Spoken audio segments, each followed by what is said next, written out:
We remind you that smoking is not permitted in the arena and flash photography as well as video recording is forbidden. Furthermore, we kindly ask you not to throw any items onto the ice during the competition of the skiers. Gifts and flowers offered to the skiers at the end of the performance must be completely red, and we thank you very much for your cooperation. And now, ladies and gentlemen, it's a pleasure for me to introduce the officials of this event. Referee, representing the International Skating Union, Tatiana Leonardo.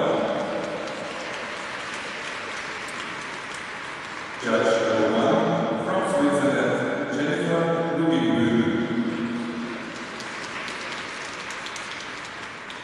Judge number 2 from Belgium, Anne Buzen. Judge number 3 from Ukraine, Oksana Gorgorova. Judge number 4 from Israel, Anna Kantor. Judge number 5 from Slovakia, Andrea Simanchikova. From the Republic of Korea, Kim Min-ah. Judge number 7 from the United States of America, Ann Hebbett. Judge number 8 from Great Britain, Matthew Miller. And judge number 9 from Austria, Edith Schiller. The technical controller, Richard Grange. And the two technical specialists, Ingrid Eilers and Denise Williamson. The technical panel is representing the International Skating Union.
Hello, everyone, and welcome to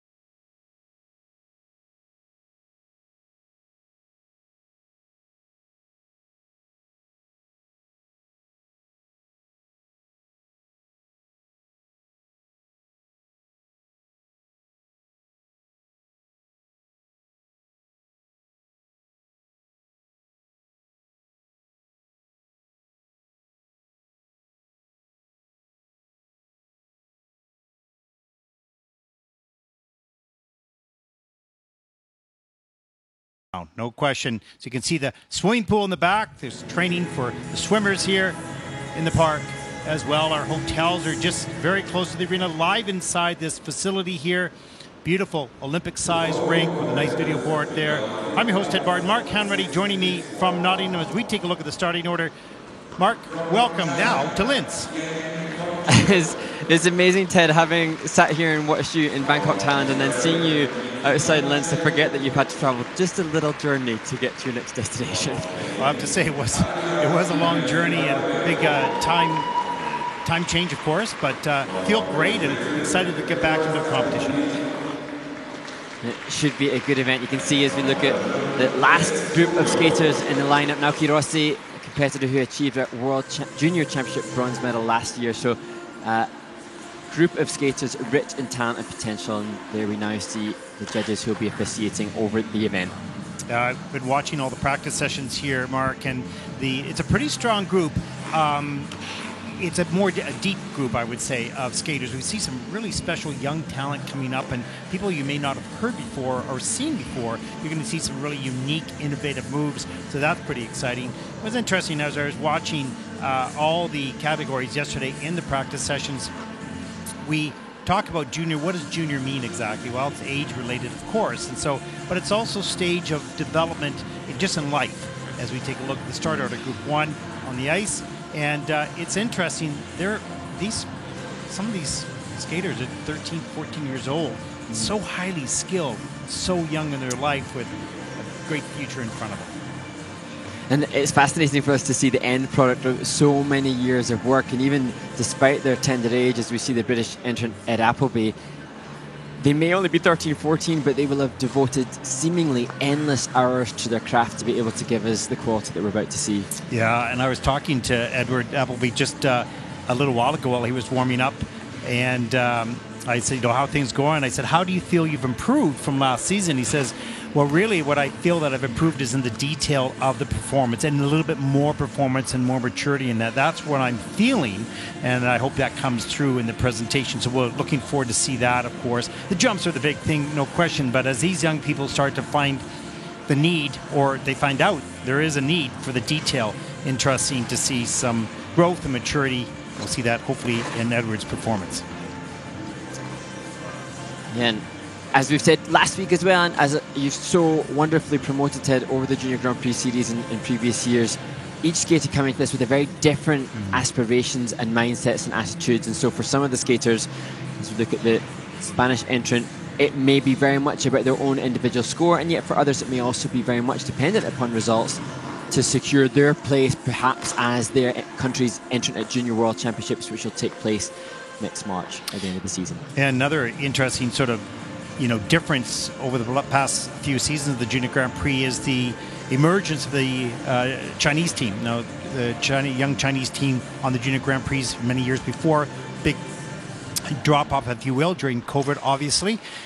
They're back in force. We have two pair teams, and we have the women and the men, and you can see the skating skills have been worked on a lot. So it's very interesting to see how that team has come along in pairs. You'll see it used to be just the big elements, really strong. The focus was on pair skating in China, and I think you see all disciplines now being focused on. So we've seen better men and women. Pairs is still pretty strong. Whoa, just off the back of the heel there. That is an unexpected fall. So that is interesting to watch the delegation from China as they sort of reappear on the junior circuit. And you question then the method behind that. Maybe it's because of the team event at the Olympic Games. Perhaps the young juniors that we're watching now, their federation is vying for them to become, serious contenders for an Olympic medal in the team event as well, seeing, as you said, as China's now represented in all four disciplines a bit more strongly than it has previously been. No, you see a younger generation, no question. The older generation of particularly in pairs, stayed on for quite a few World Championships and Olympic cycles. And now you see a group of younger skaters coming up with a higher, just an opinion, with a higher degree of quality in their basic skating and overall performance and choreography. That is what I've noticed as improvement in the delegation from China. But we'll see, how that unfolds here on the Junior Grand Prix and throughout the series. Well, interesting you mentioned, because I saw just recently Zachary Donoghue, the Olympic bronze medalist in ice dance, working in China. I know that there are other Canadian coaches that have been working in China, so it's interesting to see, as we will see with so many of the competitors, that it's very much a global influence now, and that other skating nations are outsourcing the support of those that have maybe been a bit more experienced to help elevate the standards in their, own country. That's a really good point, Mark. Tracy Wilson, Brian Orser, I know David Wilson's been to China as well, working with their coaches and working with the young skaters. So there's been a tremendous influence. I mean, the one thing about Canada is that although, we've had our glorious skaters, of course, and we're sort of rebuilding, we've had remarkable coaches who have coached not our country only, has coached many of the world and choreographed many of the skaters around the world. So it's interesting to see the influence of different countries and different cultures helping other federations. You're a nation of shaderers and caterers. Yeah, I guess we are. No question. And as we look at Edward in the later stages of the warm-up here, as we start a rather long day, 10 hours of coverage. Let's take a look at quickly at the schedule for the Junior Grand Prix. Upcoming schedule, because you're going to be moving on to Istanbul. We're on week 2. You're going to Istanbul. Of course, next week I'll be at home, so our roles will reverse. Both of us are going to be at home doing coverage for Osaka, because the Sai TV will be covering that. I'll move on to Budapest. You'll be at home, and then both for Gdansk and Yerevan will both be on site. We're looking forward to that. We're hoping to bring you some sort of fun pieces then as we take a look at the schedule. Then, of course, Beijing will be the Junior and Senior Grand Prix final. Here we go.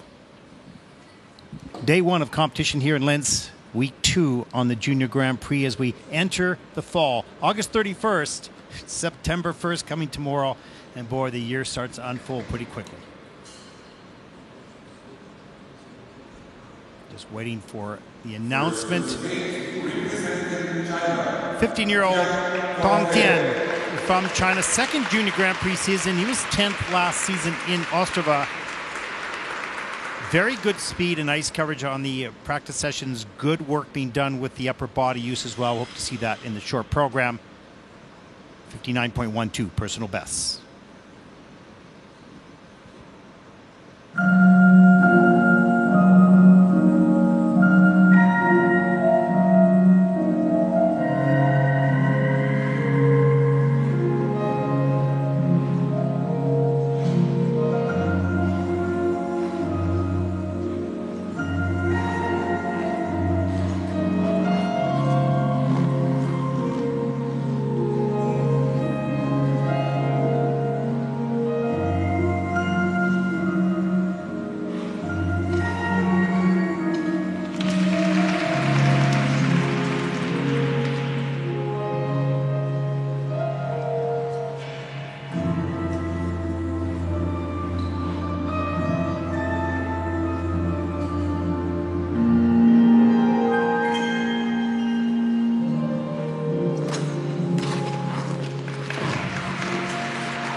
Well, what a wonderful start to the men's short program from Tong Tian.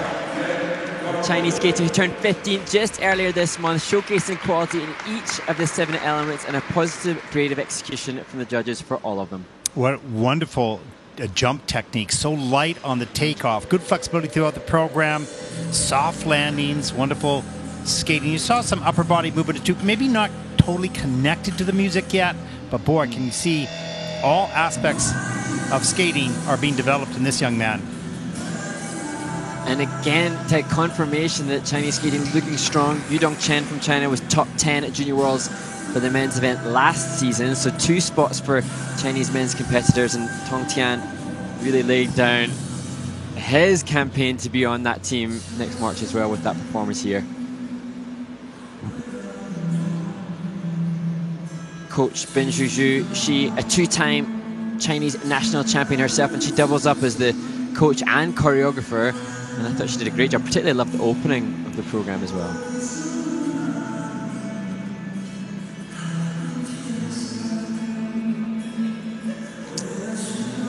As you mentioned, Ted, it's a 59.12 from last year's Junior Grand Prix that Tian scored. Just to give context, the top 24 that qualified for the free skate at Junior Worlds last year had to have 58.97. That was the lowest qualifying score at Junior Worlds last year. So Tian definitely showcasing that he has the potential to be one of the top 24 men at Junior World Championships. Yeah, I think that we saw improved quality. Obviously his jumping is very good at spinning as well, but we saw improved quality between the elements and skating skills as well. So we'll see what this score is going to be. You know, I got to think that he's going to beat that 59.12, but we'll see. That was just beautiful technique, wonderful skating skills, soft on the knees. Great start to the competition. Yeah, and already, you know, he was just turned 15, but already, particularly the opening of the program, like you said, Ted, perhaps laterally there wasn't the same connection, but you could see some insight into his potential artistry at the start. Obviously then as the short program continues and the elements take hold of the skater's brain space, they maybe disconnect a little bit from the emotional commitment to the you know, program. and tough music to a certain degree as well, because it was kind of jazzy, which is not easy to do. No, not at all. So his total score is 66.12. That really beats his personal best score, of course, first skater out, but sets a high standard as we enter the men's short program. Our next competitor comes from Israel, 15-year-old Nikita Shaiko. This is his very first Junior Grand Prix event. You can see coached by family members. He'll skate the short program to back from the edge from James Arthur.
Nikita Shego from Israel, the European Youth Olympic champion.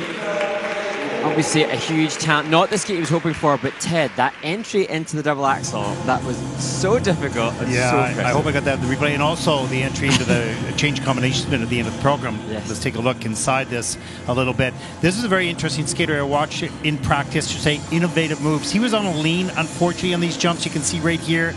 This unfortunately went down, looked good in the air, too far back on the heel. Free leg couldn't punch back to stabilize the landing. And that's really unfortunate, because this is a better skater than those two mistakes. Well, this is not a really big mistake. This is just a quality issue. Triple loop, hangs on, gets the free leg back to the double toe loop, squeaks it out. But the rest of the program, really very cool. Here's some steps. You'll see a lot of upper body movement here. Some pretty good edges. And I think next element you'll see, Mark, is the one that you were talking about. Oh, there's that entry. Sorry. And it's great that you see a skater choosing, like the back inside rocker into the drag. Here again, you can see he's got a brilliant multi-dimensional movement and use of spaces. He's joined by coach Julia. She an ISU championship tech spec as well, and obviously really well educated. He's in great hands, but just not the day in the program that he was hoping for. Yeah, interesting enough. We don't have a personal best score on him this first time out. But without that big mistake, we would have seen a score that would have challenged, yes, you know, our first skater, Tong Tian from China. And this, you know, his international competition results as an advanced novice skater as well showcase a ton of medals. He's medaled internationally in lower level competitions, lots and lots and lots. This is his first Junior Grand Prix. You know, high pressure, early on to compete. And all good experience for bigger events to come. Absolutely. And, you know, when we watch these practice sessions, you're going, my gosh, this skater's good. But it all depends on the day. One mistake, you can take it down. But let's take a look at the score, 54.78. And they're going, wow, okay, that's a pretty good score for that fall on the Lutz. And that'll put Nikita currently into second place. And there's a look at the first two skaters in this event. Our next competitor comes from Spain, Adrian Jimenez de Baldemero, 18 years old, second Junior Grand Prix season, 24th at Gdansk last season, 38th place at the World Junior Championships in Calgary. 46.43 personal bests from last season.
What a shame at the end of the program. This step sequence, a little fall for Adrian Jimenez de Baldomero from Spain, and you can see a shrug of the shoulders. Good to see his ability to laugh at that relatively simple mistake, because otherwise, Ted, that would have been a fairly solid outing for the 18-year-old Spaniard.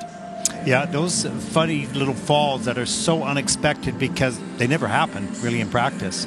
And sometimes you're getting carried. He had a lot of upper body movement throughout this program, was really working the choreography as best he could. And I think that set him up, which is a great effort to do that. But also it can take your focus out a little bit. So it's that learning curve between, you know, being precise, but also starting to perform in a bigger way. And we just saw that mistake, that big surprise at the end. And Adrian, when he competed at World Juniors and he was 38th after the short program there, he skated cleanly at that event too. And so I'm sure in the off-season he'll be working hard on the program component scores. Again here, despite that little mistake in the step sequence, stood up on all the jumps. Now the work for Adrian is to continue developing the fundamental skating skills so that his components go from the mid-4s higher and higher. Yeah, no question. I would say, you know, from a depth of edge and a speed perspective, but being comfortable with it, because you can go, anybody can go faster, but if they're not in control, then maybe going faster isn't the best thing, right? So you've got to spend a lot of time in trusting or gaining confidence in the speed and the depth of edge in order to make that automatic, and that just simply takes time, thousands of hours of practice course. And I'm sure so much of Adrian's time and that with his coaches. I love the interaction here, very positive interaction in the kiss and cry. I'm sure they'll be mindful of the need for triple and triple axel, but also it's sometimes a challenge to get a young teenager to want to work on the knee action and the stroking and the skating skill stuff. But you're right, I love the action in the kiss and cry. Beautiful. 43.90 for Adrian, and that will put him currently into third place. But you know, what a good team. They seem to be on the same page, working hard and supportive of each other.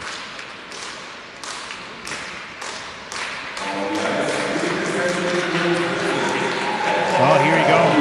Here's Edward Appleby from Great Britain, Colchester, 18 years old, third Junior Grand Prix season, competed at the Senior Grand Prix last year in Sheffield, and 17th at the Junior World Championship. 67.85, personal best in the short program from last season. And he'll skate to Should Be Dancing by the Bee Gees and Disco Inferno.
styling out the end finish position for Ed Appleby from Great Britain. The first British skater to win a Junior Grand Prix medal in 19 years when he won bronze a couple of seasons ago. And laying down his campaign to repeat that again here in the first triple axel of the men's short program, Ted. I remember that medal when he won that in Courchevel, I believe. And that was such a big moment for him, of course. And I think he talked a little earlier today about improving performance overall. And I think he did that. And what great saves on... We won't see that here. It's a couple issues here we're working with, but here's some of the step sequence. But what a great save with the triple axel. A little late with that free leg, but pushed it back. Beautiful triple lutz, triple flip, triple toe as well. So really solid on the technical elements. And you can see later on in the step sequence, he brought some joy and some energy to that as well. Skating clean. And then, just as you said, a good cover up on that little slip there. Yeah, that's great. I love how he styled that out. So, your impressions. Good job, eh? Well, really good job. And respect to Wendy Ross working on the choreography, and also John Wicker, a coach that he's been with for many, many, many years, I think for the entirety of his skating education, and they've worked so hard. And knowing the backstory, knowing that skaters that come from relatively smaller skating nations have to have big aspirations to elevate their standards to compete internationally. And I know that he's landed quads in practice, and he's made that triple axel fairly consistent, and that's total respect and admiration for the team. And hopefully now he's going to get closer again to repeating the success he had a couple of years ago. I'm sure that the skating skills will still continue to be something that they'll need to hone and develop to have competitive outlook against the Japanese, where flow and glide is so impressive. Yeah, 67.85 personal best, and he'll come close to that in this case. Good solid technical skate, improved, and we're still early in the season. He's such a nice young man, there's no question. He comes off the ice with a nice smile. John Wicker, of course, his coach there. As you mentioned, they've been together a long time and a great relationship. Absolutely, and his brother competes and competed as well. And a really great family, really, really good family. Let's take a look at the scores for Edward Appleby from Great Britain, 66.16. And that'll put Edward currently into first place. I'm not sure what they're thinking about it right now, but look how close it is. 4/100ths of a point difference. Wow, that's tight. Well done. Good start. Competition.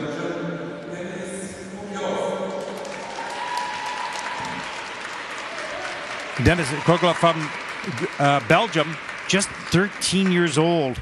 First Junior Grand Prix event. And he'll skate to When I Was Your Man in Uptown Funk by Bruno Mars.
Dennis Kruglov from Belgium, the young 13-year-old who, such a talented young man. He plays the cello, he speaks multiple languages, and his international career, Ted, as an advanced novice competitor was glittering.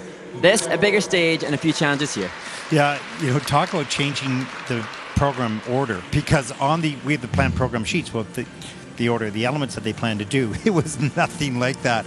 It was a complete revamp of, I think, the original order. Maybe they had changed it a while ago, I don't know. But yeah, he's got some good young talent, no question. Not the skate that he wanted here in his debut on the Junior Grand Prix. As we take a look at some of the openings, let's see the speed here. Here's the triple Lutz, good lift in the air. Has to do a 3 turn out, but keeps on 1 foot. That's good. And here's a look at the triple toe. This looks pretty good. Too far forward, so it doesn't carry a lot of momentum up to the second one. Doesn't get all the way around, and free leg gets stuck out in front. Has to take the fall, the double axe a little bit later. Needs a little tidy up the air position to be a little bit more efficient. But other than that, good strong lift off the ice. A big smile in the kiss and cry as well. And it's, to be fair, really impressive. What's almost most admirable here, seeing how successful he's been as a novice, not being despondent in the kiss and cry. There's a smile, there's an appreciation for where he is, and not being despondent over the mistakes. I think this young man has a bright future. Love that. I love that in any athlete at whatever level they are, that they can put quickly things into perspective. They might be disappointed, but hey, it's just figure skating, and sometimes we bear the bad days too heavily, and that wears on an athlete long term. So it's really nice to see, and the coach's work is so important with that, giving them support and said, hey, okay, it wasn't your best skate, but here's some good things, and let's enjoy the moment. And it reminds me, Dennis's performance here reminds me a little bit already of what we saw from the Israeli skater Nikita Sheko, similar to young athletes so early in their development. And I think, as with Nikita, two skaters that we'll see hopefully for multiple seasons ahead. Yeah, for sure. At the age of 13, no question. 51.47, nod of approval by both in the kiss and cry. That'll put him, Dennis, currently in 4th place. And there's a look at your top 5 skaters so far in the men's short program. Well, up next, group number 2 will take to the ice for the 6-minute warm-up. Pretty good start to the competition, Mark. Yeah, really good. And actually, looking at the scores from the top 2 competitors, that would have been sort of top 6 in the men's short program last week in Bangkok. So that's an indication that the standard already, with many more competitors, 17 still to go, that we've seen a good start to the event. Yeah, well, that's the great thing about the Junior Grand Prix. There's a look at the start order for group number 2. Is sometimes you just get surprises because we haven't seen them before. They might have been on the novice circuit. That's not covered, of course. And when they move to juniors, it's brand new. We see undiscovered abilities and talents. And that's what's so much fun, because you never really know what you're going to get. When you go to the Senior Grand Prix, you can see the names, you can see the history. It's recorded, and you've probably seen them skate before, so you have a better idea. But in the Junior Grand Prix, it's like Christmas morning. You're just going to open up a bunch of presents here and see what we have, right? And like you mentioned about the coaches as well, because of the first 5 skaters, coaches that we don't see as readily on the Senior Grand Prix, and so we have to celebrate them too. We celebrate the skaters, and I've just mentioned, I suspect we'll see the likes of Dennis Kruglov for many multiple years ahead. Hopefully all those that have worked towards making the athlete that he is will be celebrated as well and recognised, because skaters aren't born like that. They maybe have a natural predisposition to being good at it, but they are created by the influences that they're given by the coaches and the choreographers. Yeah, such great work.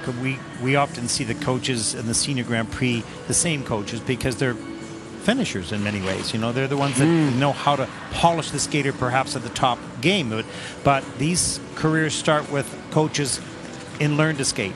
They start in getting out of learn to skate into figure skating, and then they might start with another coach at a different level. So a lot of people contribute to the development of a top junior or senior competitive athlete, and we salute all the coaches along the ways, not just the ones that we see in the Kiss and Cry here or at the senior level as well. And for the coaches, of course, they must, I'm sure, feel, if you see nice triple flip, triple toe there, the coaches must feel some sense of responsibility and reflection on the performances, but hopefully whatever comes from this Junior Grand Prix, obviously everybody wants a clean skate and a great result and everybody wants to win, but the learning potential and what this experience this week for the skaters, you've seen them in training, Ted, all week, they will grow so much from being surrounded by other elite athletes more than they ever. Nobody trains with this many athletes in their training base, so they're going to have learned from others. Yeah, no, it's the Junior Grand Prix is okay. I'm really biased here. I get it. But no, I am totally biased. Is the most fun competitive series I think that exists. I didn't say the most exciting. I said the most fun, because these kids come here with wide eyes, with lots of desire, meeting people that they would have never met before, skating with those people, seeing skaters that are better than them and skaters that have more challenge and don't have the same resources. So it is sort of a melting pot of the world of competitive figure skating, and some of the parents come, coaches, of course, federations, all that type of stuff. So the pressure's not on. It's not television. We're streaming this. It's not millions of dollars at stake here. It is skaters in development, young people in development, and it makes it a lot of fun to be part of. And it's interesting when you say we're seeing these skaters with young skaters eager to soak up the experience. Obviously, the age range can vary from 13 and up to 21 in the pairs and the men and dance. But it's almost what we've just seen. Edward Appleby, the leader at this stage, he's an 18-year-old who's competed in the seniors. As great as the skate was, as delighted as I am to have seen him skate clean, his reaction, you can see, has already got more filters and he's processing scores compared to Tong Tian, 15-year-old, or Dennis, who is 13, who have less pressure perhaps on the result, but certainly more openness to it. You got quite the range in your voice there, Mark. you could be like, have a baritone or a soprano, or like wow. If only I could sing. Yeah, you could. You'd be a good teacher and a professor, because you wouldn't get bored, right? Some people have a monotone voice. You don't. You give us the highs and the lows. It's awesome. When I get excited, I don't know if certainly when I get excited. Nah, it's perfect. Nah, it's all good. I love it. Love it. Energy. That's what we ask from the athletes, and we give it to you here as well, we hope. And make sure you send in some questions. I just want to do a shout out and get those questions into the ISU so we can answer some of your questions and get some of your thoughts on what you see in all these young athletes. I mean, we're here talking at you. We'd like to speak with you. So in order to do that, we need to hear from you. And you're commenting, Ted, on my energy and range. When we get to the women's event at the end of the day, we would love to have some interaction from you at home so that you can keep us as excited as we are now at the start of the day. Yeah, not a lot of people would, sit for 10 hours and do this. You have to really love the sport and know it pretty well, which we do. We spend our lives, obviously. And I love talking about all these young skaters who we haven't seen before, and these coaches as we're looking at right now from different federations around the world. It's a joy. It really is. And I love seeing the coaches as well, and you can almost sense the energy from the coaches. You can even sense the energy of the coaches that are relatively, or not new to the sport, but new to this increased pressure stage. You can sense their excitement and hunger to do well and represent themselves well too. Oh, no question. Some of these coaches, they'd like to be in the competitive series, and this is where it starts. So here we go in group number 2.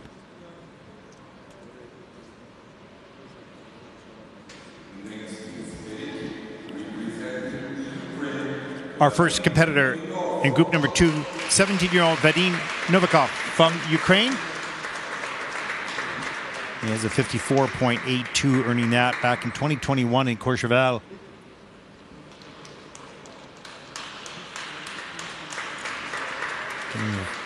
Final few words of encouragement from his coach.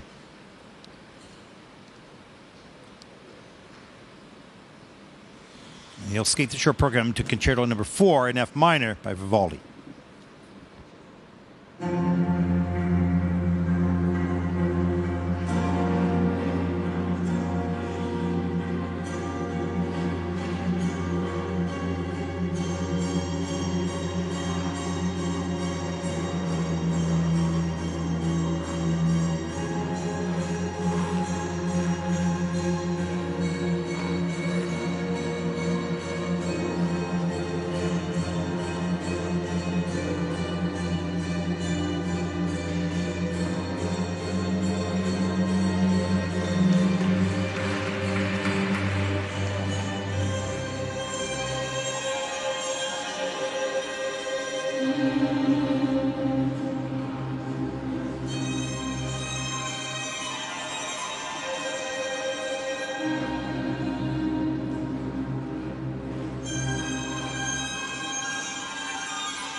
Vadim Novikov from Ukraine. Now, to me, Ted, obviously that was not the skate that Vadim was hoping for, but researching a little bit, I know that this is a skater who has worked with his coach Irina Kranczak for 12 years. He goes to university in Odessa, Ukraine, and he's had to fight for training ice. He's trained in the Czech Republic, he's been in California, he's been outsourcing his training because he has obviously been so affected by world events. And so any performance by this 17-year-old, very admirable given we assume have been the challenges that he's faced of late. Absolutely. You can see some really nice qualities in his skating. We take a look at the triple flip here. Gets the free leg back. Has to do a 3-turn. Tries to double toe loop and step out of that as well. And just obviously not the hours of training that one requires at this level. And so he's really not really a level playing field for you. You can see good qualities, nice flexibility, good spin positions, grabs the leg, picks up the speed. This is change camel spin level 3. So there's lots of good things. Here's the triple Lutz a little bit later in the program. Doesn't get a very good lift and can't get that free leg back on the landing. Again, good position in the set, good change of edge there. Just a shame here. I think he's going to get another fall there. Oh yeah, and I thought he started a little bit late getting to start position. The skaters have 30 seconds from when the name is announced, and it looks like he's had a mandatory 1-point deduction for being a bit late to start as well. Yeah, that's a shame. But the quality, you know, his coach Irina, who he's been with for all those years, this is a quality skater. Like, there's really nice. So much. Yeah, really, really good. Look at the back, how straight he is standing up. The posture's there, the core strength. 47.60 for Vadim Novikov from Ukraine. That's 5th in the short program so far.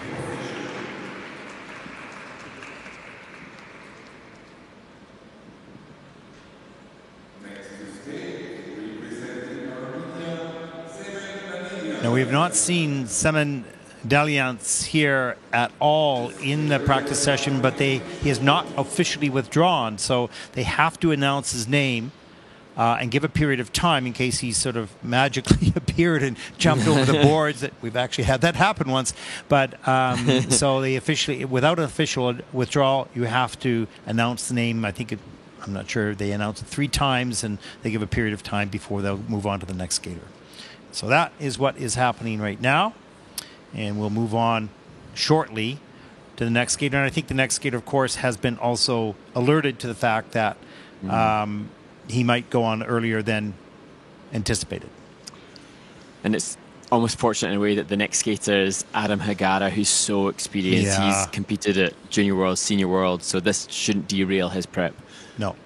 You know, it's interesting. There's situations like this that you need to experience because you never practice this, right? Somebody's upset the environment. They've changed the timing of what you expect. And so you have to be able to adapt. It's one of the things that you only learn in competition because it's hard to simulate something, fake that happens. So you know, that's what the Junior Grand Prix is about. It seasons a skater. And I mean, gosh, you can never prepare for some eventualities. There's often costume malfunctions. I remember once Michelle Kwan, there was a streaker when she was at World Championships. Yeah, I was there. Came onto the ice. It was in Lyon. It was it Lyon? I think so. Here we go. Here's Adam Hagaros, or he will have a few moments to just take to the ice because after every skate, the next skater comes on right away. So during the wait, the replays that play and the scores that come up, the skater has the whole ice themselves to get warmed up a little bit more as well. So in this case, with the skater had withdrawn, they'll put the same amount of time that it would take to deliver the scores for Adam to have the same situation of every other athlete has. Kind of fun for us to get a chance to see how the skaters utilize this time. Some skaters will choose to do very little. Adam choosing to utilize the full ice surface. It's interesting to see how skaters adapt to their final moments. Yeah, we never actually see this part of it because usually we're in the kiss and cry waiting for the scores. So now we're watching a skater use the time where the kiss and cry is usually full and waiting for scores. We're getting to see that right now. And you can almost sense the experience from Adam here as he's doing his wally, he's doing his axel. You can see that he's not holding back. I remember when I competed that I would cower by the barrier, nervously waiting my turn to skate. This is a skater who knows He's been here before. He knows just to get himself mentally and physically ready. Were you a nervous chap? Oh my goodness, it was an absolute travesty how nervous I used to get. Great. Your partner must have great confidence in that as you're shaking in the corner in the fetal position before you go on the ice. Yeah. Well, ice dancers don't fall over very often, but I managed to do that a few times. Yeah. That's funny. Sad but funny. No, I was nervous as well until I sort of spoke to myself and said, "Well, if you hate it that much, just don't go on the ice. Just take a taxi back to the airport, right?"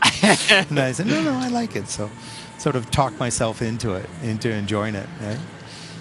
And that's the thing. It's hard for the skaters to, you start this as a hobby and something you fall in love with, and then it becomes a little bit more. It takes over your life, and then it becomes a little bit more like a job. And at some point, you find yourself representing your nation on a big playing field, and it's a little bit different from when you first started at a school party or a kids' party. Yeah, and you forget. And sometimes you forget how much you love it because it becomes so serious, and then it takes, step away from it, and then you realize how much you love it. As we take a look at our next competitor, Adam Hagara from the Slovak Republic, 17 years old, extensive international experience, second Junior Grand Prix season, senior champion of Slovakia. Boy, his record continues on. You'll see the qualities in this young man skating. 70.29 personal best at the ISU World Championships, Saitama, Japan, last season. Back on the Junior Grand Prix. And you'll see him skate the short program to Freedom by Pharrell Williams.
Well, a definite medal favourite and medal contender coming into the event. Adam Hagara from Slovakia laying down a performance that showcases all of the experience that he's amassed both as a senior and junior competitor over the last few years. And for our viewers, what makes Adam sort of stand out in this competition is you don't see a long preparation of these elements or coming out of connecting steps. So he's comfortable and confident enough to be doing rockers and brackets and turns and upper body movement and choreography, stepping up into a triple axel or triple Lutz or whatever. So he has great stability in his skating skills. Let's take a look at some of the elements here in the short program. Just some opening moves. And here is the triple flip, triple toe loop, good tight position in the air. Oh, this was great. Here's the triple axel after some turns. No problem. Gets the free leg back and just continues on nicely, as if nothing sort of happened. Just part of the choreography. And that's kind of what you want. You want these elements just to be part of the choreography, not set up as something special. But that takes years of comfort and confidence and experience. And I'm sure in the off-season, Adam will have been working on the quads. Be interesting to see if he includes one in his free skate, or whether that will appear throughout the season for him. But as we look here, it will be, as we'll see with others, the continued refinement of the positive grades of execution. So getting that little bit more stretch in the camel spin that we see here, right, and a little bit more arch in the back set as he does the jump feature within it. These seemingly tiny details of refinement which add towards extra grades of execution and therefore higher score. Yeah, no question. That's a really good point, Mark, because although, you know, this is seamless in many ways, there's some great quality and confidence and experience, there's also some polishing yet to be done here. Pointing the toes, stretching the back, you know, a little bit better posture, things like that is going to take him in higher level in the seniors as well here in the juniors, of course. 74.01, and Adam Hagara cleanly takes the lead. Great skate, great score.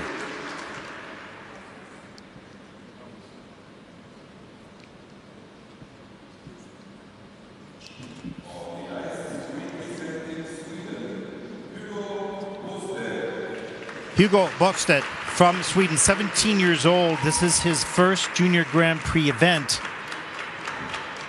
And you can see, coached by Alexander Majarov and family. And did doubles through the practice session yesterday, so we'll see what unfolds here in competition. He skates to It's a Man's World by James Brown.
Sweden's Hugo Borstedt completes his short program, and interesting, Ted, to see some of the similarities to that of Alexander Mayrov, who is one of his choreographers and the son of his coach.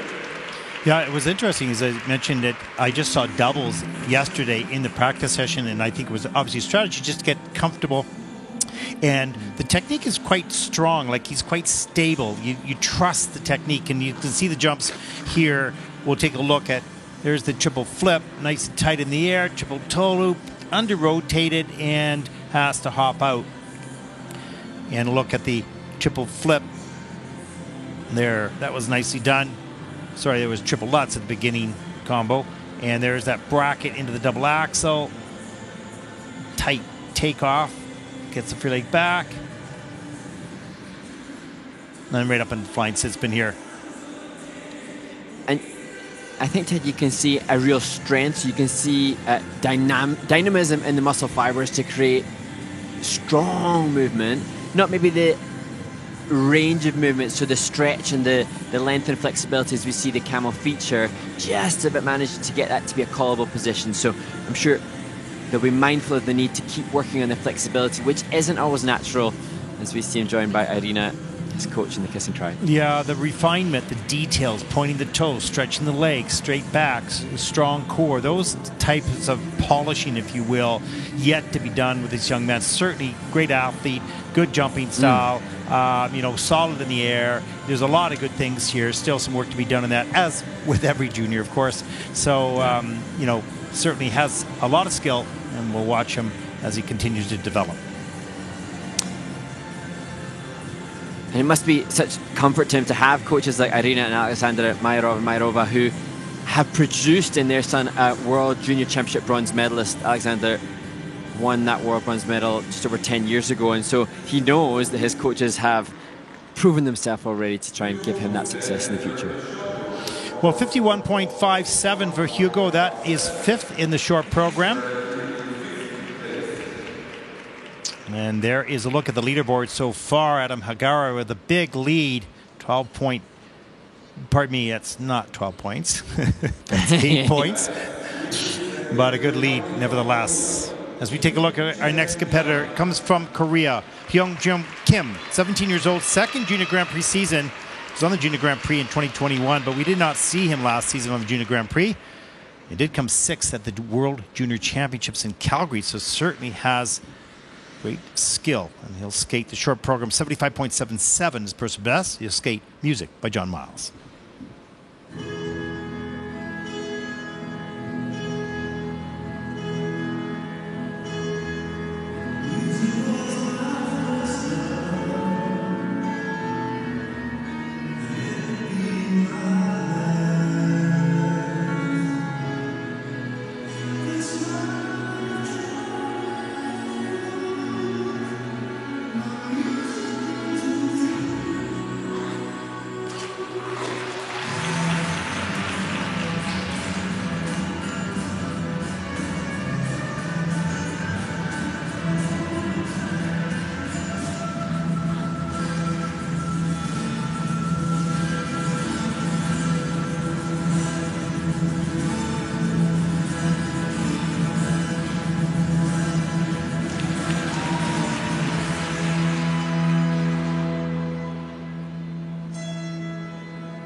Well, Ted, we remarked as we see the conclusion of Hyun-Yong Kim's performance about the excitement of the youngsters new to this Junior Grand Prix. But what was impressive here is that Hyun-Yong Kim, who was 6th at the World Junior Championships last season, hasn't lost any of that exuberance. He seemed excited to be here and to perform.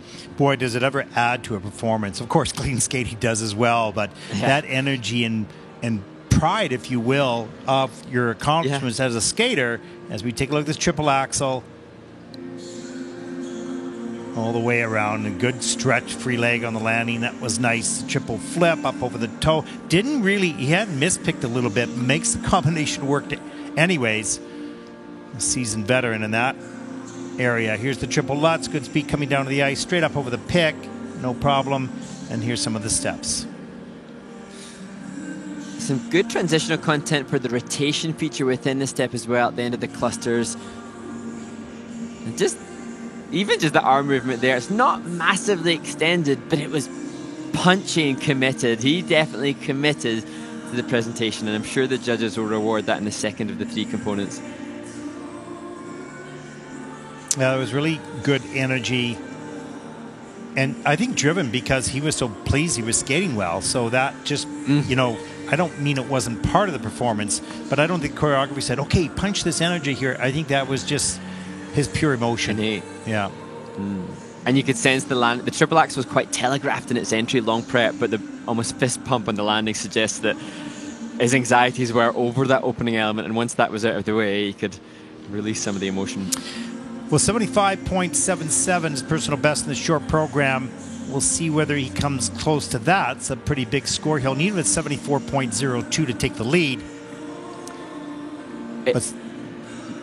Looks, Ted, like the triple toe at the end of the combination with the triple flip, that was deemed as under-rotated, and the triple loop's a quarter short, so some implications there with rotation. Yeah. We've seen good skating so far in this event. Let's take a look at the scores. 73.45, and that will put him currently into second place overall as we take a look at the leaderboard. Let's see how close that is. 74, 73, and then we move down into the 60s. Some good skating so far in the men's short program.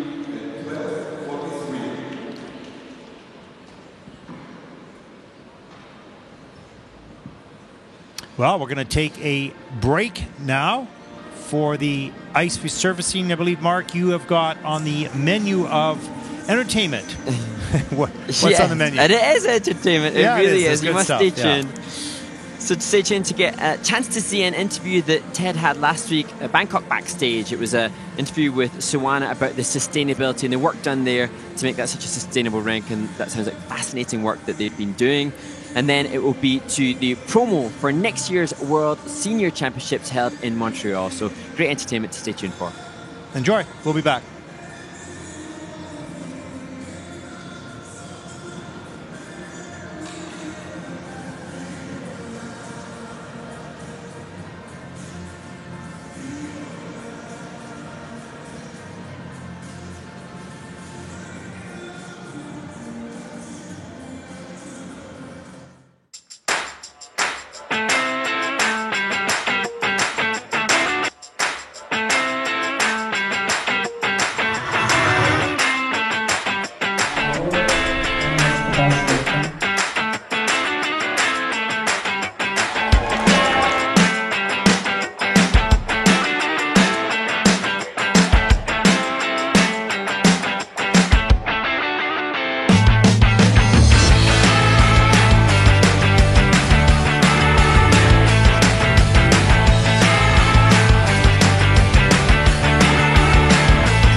here in Bangkok with Suwana from the ISU Council. Suwana, want to talk about a couple things, but first of all, the initiative of sustainability. Of course, you've been a great leader in that. Tell us how that all got started.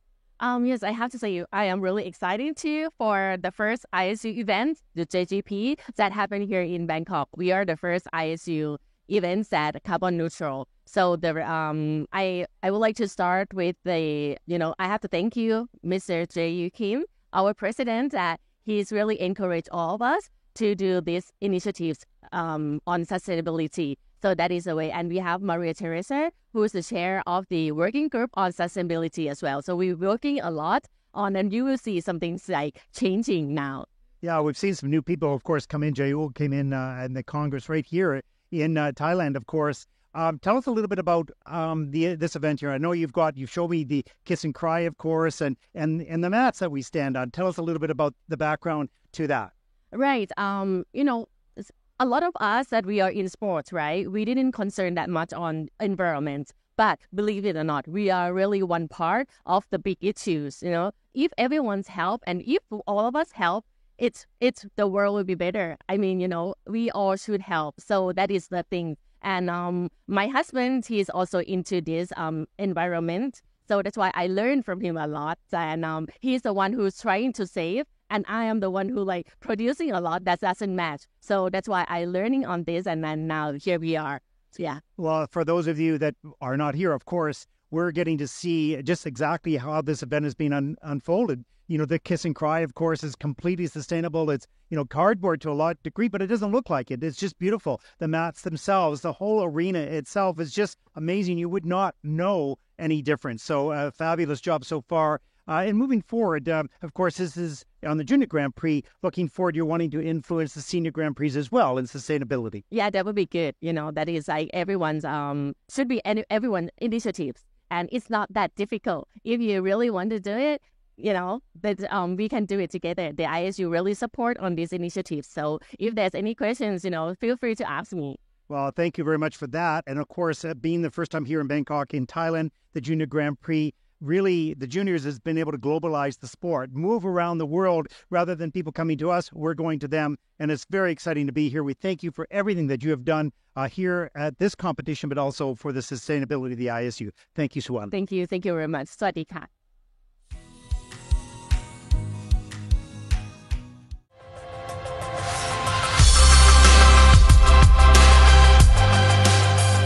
But where do you buy the shoes? The other one I like too. This one is too much to me. Too much for you? Yeah.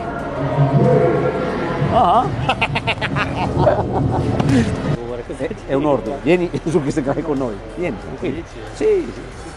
Mi fa piacere, sì, sì, assolutamente sì. Per cui vai tranquillo come stamattina senza nessun problema.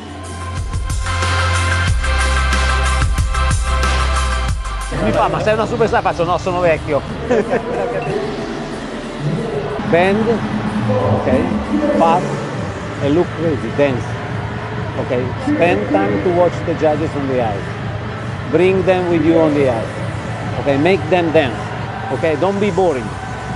Okay, you are trained to do this one, you go like this. Guys.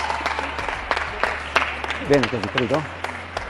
Tutto qua, è tutto qua, capito? Presente in ogni passo. Oh, devi essere showman. Sì, sì, lo farò. Capito? Stai con lei però. Stai con lei.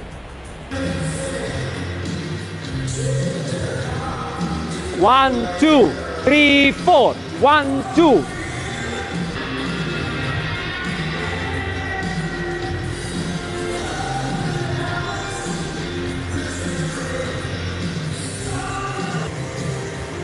Come on!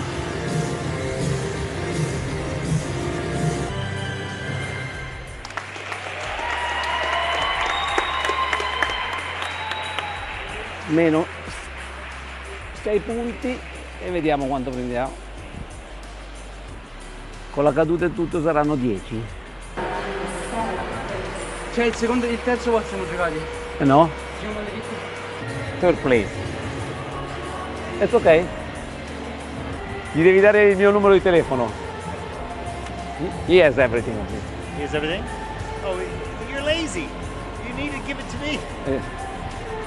I am the assistant of the assistant, and he is my assistant.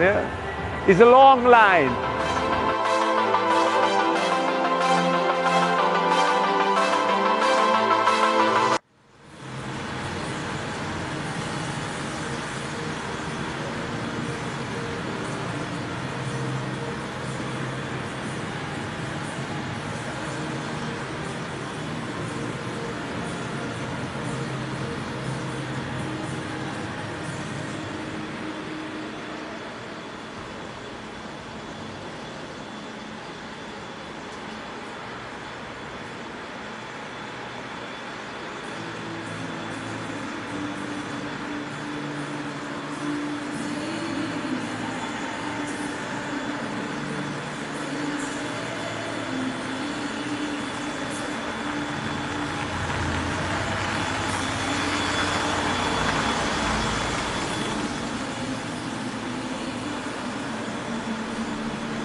Welcome back, everyone, to Linz, Austria, week number 2 on the ISU Junior Grand Prix Series. I'm your host, Ted Bart, along with Mark Hungary, joining me from Nottingham. Mark, are you there? Well, I am indeed, and I really enjoyed the videos. It was great to see what's happened with the sustainability. Great to hear that the ISU is so invested in that, and also what fun Valparaiso is as we see the lineup for the penultimate group in the men's short. Absolutely. Now, I want to ask you about, because these are very long days, 10 hours, and I want to ask you what your chair is like, because my chair is hardwood, and this is not really comfortable, but I understand you have a story behind your chair. So, yes, there is indeed a story behind this chair. So I am in an incredibly comfortable, cushioned rocking chair. One that my wife won it in a competition based on a gorgeous photo of her and my son. It's actually a nursing chair for young mums. But it turns out to be incredibly comfortable for 10 hours of commentary per day. It's just self-commentary chairs. That's what it is, yeah. Yeah. I think there'd be a small remit of people wanting that. What a great story. That's great. Yeah, so we've got 10 hours. It's all good, but it's a lot of fun. So as we see the warm-up for group number 3, we've seen some good skating so far, Mark. Has this sort of the depth, I don't want to say surprised you, but, you know, made you happy? Did it please you? I love seeing the evolution of the skaters, and I love almost being able to pinpoint in what's produced by the skater what the focus has been on by them and the team. You can see how some skaters obviously are so technically driven with real mindful awareness of levels and the elements or the jumps that they go for. Then you see some, like, I think that's Beck Stromer, the American, who is so passionately committed to the artistic interpretation of his music. And it's interesting to see, when we see the performance, you can almost guess what so much of the focus, or even the character the skater is, as to what drives them in our sport. And also you can see, for those who have taken formal dance training beforehand, you'll see that automatically in their skating, even if it wasn't part of the, you know, the emphasis on training. But if you've taken, as we see, rocking out with support. Oops. Okay. Well, we're getting this competition already between the teams, the cheerleading teams. Yeah. I remember, is it Kayla Smith last year, the American pair skater on the Junior Grand Prix circuit? She led the team, but it looks like they've got a new leader, a new team manager for the cheer squad. Well, they see themselves on the video board, and that just encourages them. It just really encourages they go for more, no question. Yeah, no, it's some great display of young talent coming from around the world, and as we saw last week in Bangkok, the world of skating is starting to globalize and bring in new countries and new locations for hosting, and it happens on the junior more than it would on the senior, of course, and that's just a joy to see the sport grow worldwide. And it's wonderful to have the strong countries, but I love the fact that there are more skating nations around now than there were before. And in my, as we joke about my research or looking at the skaters, I have noticed that a lot of the skaters have spent the summer months just prior to the start of this Junior Grand Prix season just really traveling around the globe, as we see nice triple flip from Beck. But you see so many of them utilizing the opportunity to travel now. Now we're so removed from the pandemic, getting the chance to travel, getting the chance to be in an environment where they are surrounded by more elite athletes that can motivate them, alongside obviously the tuition from the great coaches that are so seasoned and experienced. Yeah, and it's kind of a new wave starting now after the pandemic. You know, some people didn't come back to the sport, and I think that's not just about our sport. Some people, because that was quite a shock, as we see Beck one more time in the triple flip, triple toe, nicely done. You know, that was such a shock to all of our lives that some people just changed their lives after that. But the sport seems to be back. I know in our country, our membership shot up by, I don't know, like we were at 23% in our province. So we went up, you know, a good 3,000 or 4,000 members, and we're, 24,000 members just in one province. So I think we were over 220,000 across Canada, which was a huge increase coming out of the pandemic. And I think, that's something that probably you and I feel so passionate about, Ted, is that we try as much as we can. We love our sport. People watching that are ardent fans and long-time fans love ice skating. We just want to celebrate and make it as inclusive and get as many people to recognize what a wondrous platform this is for the combination of athleticism and artistry. And yes, if we can encourage that, and happy days. Yeah, we have some nice questions coming in for. Thank you to Teresa for getting this to us. We love Teresa. Okay, this is a question for you. This is hilarious. Okay, what is your favorite Zamboni model? Oh, jeez. Wow, Bab Savan on Instagram. You know what? One of my, it should have happened by now, but one of my goals is to learn how to drive a Zamboni. And I'm ashamed to admit that despite my lifetime in the sport, I don't know how to do that. But it's one of your favorite model. My favorite model is electric, okay? Is electric. It's got to be electric after that sustainability, course in between. When do skaters age out of each discipline?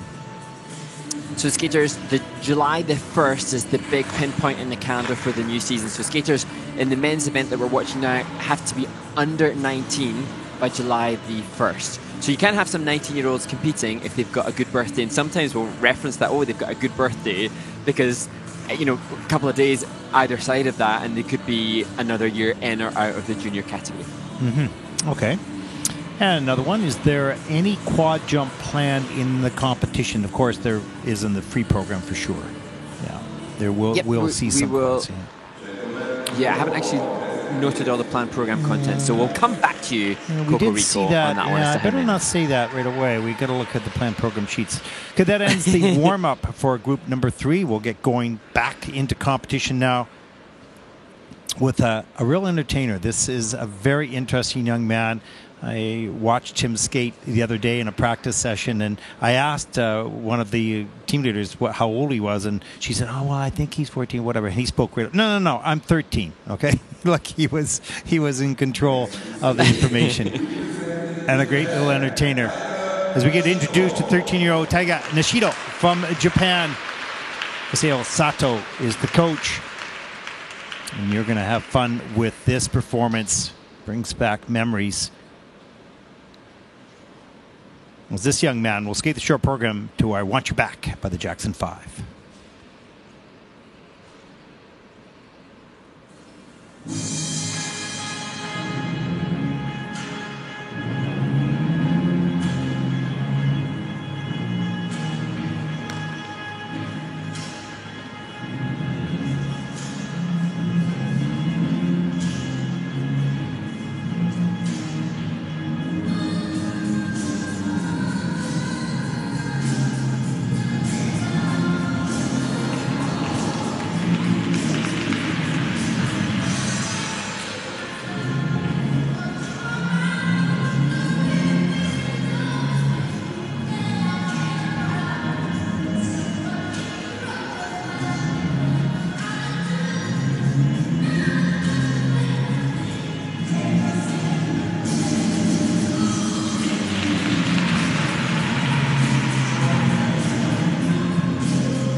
Taiga Nishino from Japan, 13 years old, and this no reflection of the potential score he could have given.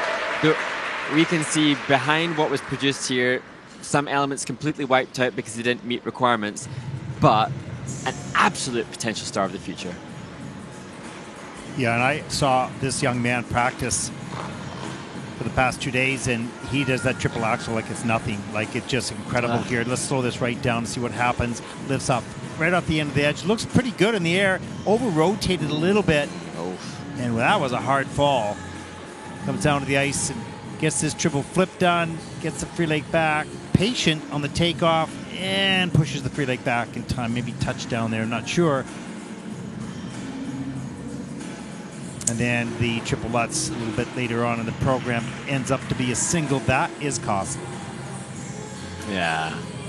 And it's interesting. This is a skater, like so many of the Japanese skaters, who adores the legend that is Yuzuru Hanyu. And interesting story from the off-season. He skated in a show with Yuzuru, and Yuzuru taught him how to do the hydroglide. So he's already had some amazing experiences, and I'm sure his reference point, as we see him work through the step sequence, is comparative to the likes of the great Yuzuru Hanyu. So you may be disappointed, but as you saw from practice, you know, the guy, he's got it all potentially. And you know, Mark, you have to have these type of performances. They drive you to be better, because you don't, you know, you can do it. You didn't do it, and you say, "Well, I'm not letting that happen again." So these are important moments. The disappointing moments are the moments that teach you the most. They're the most unpleasant moments, but they teach you the most. So this young man has a bright, bright future. He's a young star with a big journey in front of him, that's for sure. And I'm sure the Japanese Skating Federation will know what he's capable of. To make the Japanese team is such a huge accomplishment in coup, and they know what they've got in their hands here. No question. Let's take a look at the score. 49.65 for Taiga Nishino from Japan. That is 8th in the short program. He will be disappointed. His skill and abilities are far greater than that score. But today, there are some challenges, no question. We'll see him fight back in the free, I'm most certain. Our next competitor comes from the United States. 18-year-old Beck Stromer, second Junior Grand Prix season, 6th at the U.S. Nationals in junior. A classic skater, 67.92 personal best last season on the Junior Grand Prix. He'll skate to Hip Hip Chin Chin.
celebration for the 18-year-old Beckstromer, using the same short program that he had last year.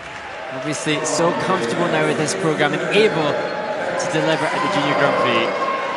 And Mark, you could see the strong core that he has, straight back, great posture, wonderful extension on the landings. These are qualities. These are going to add to the GOE scores as he comes off the ice and greets his coach, Victor Pfeiffer, of course, Austrian champion from years back. Such a great coach in the United States. Let's take a look. Here is the triple flip, hands above the head, so straight and strong in the air. Nice soft knees on the landing, back up into the triple toe loop. And here's the Lutz coming down the ice. Beautiful flow on the takeoff across the ice, good distance, and again, nice extension on the landing.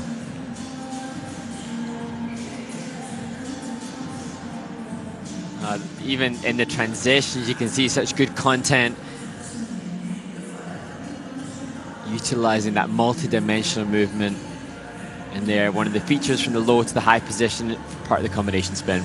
Yeah, great flexibility and strength, and you need both. I mean, the judging system, the current judging system was developed on the use of strength and flexibility in the spins, and takes so much more energy now when you're changing those positions. And this young man has got the strength and flexibility to make it work at a very high level. Positive GOEs on every single element in this program. So the quality of the skater is going to certainly add to his score. 67.92, his personal best. He should beat that here. He'll need a 74.02 to take the lead. We'll see whether he can get that score. But certainly a top quality skater, Mark. Yes, and probably the highest components of the event, but the lack of triple axel, we'll see how that impacts his comparison to the likes of Adam Hagara, who leads. Short program score is 69.98. That is third in the short program for Beck. He seems pretty happy with that score. As we take a look at the leaderboard, top 5 in the competition so far.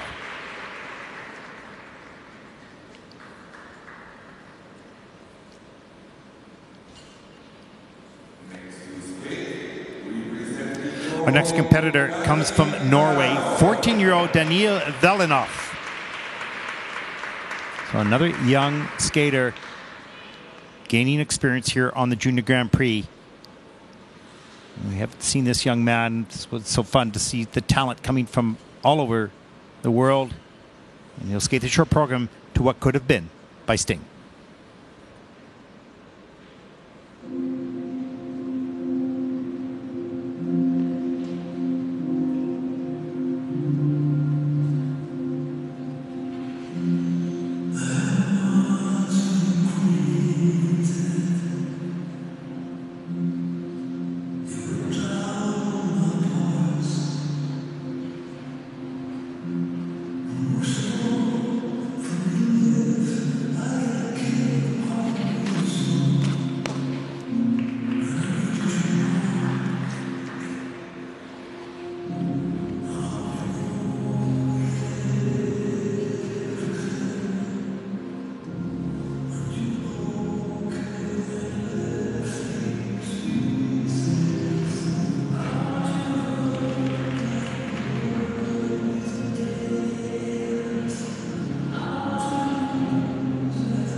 Well, even that final finishing touch of musicality at the end is impressive from Daniel Valanov, a skater who has been up to advanced novice level until March, and now not just competing in the junior category, but competing in the Junior Grand Prix. And although there were mistakes, I don't think he looks out of place at all. No, not at all. I mean, this is a new stage of experience and development for this young man. He's got lots of things to work on as we take a look at some of the elements here. Here's that triple flip. You can see a lean in the air, over-rotates with the upper body, has to step out. That's okay. Keeps on his feet.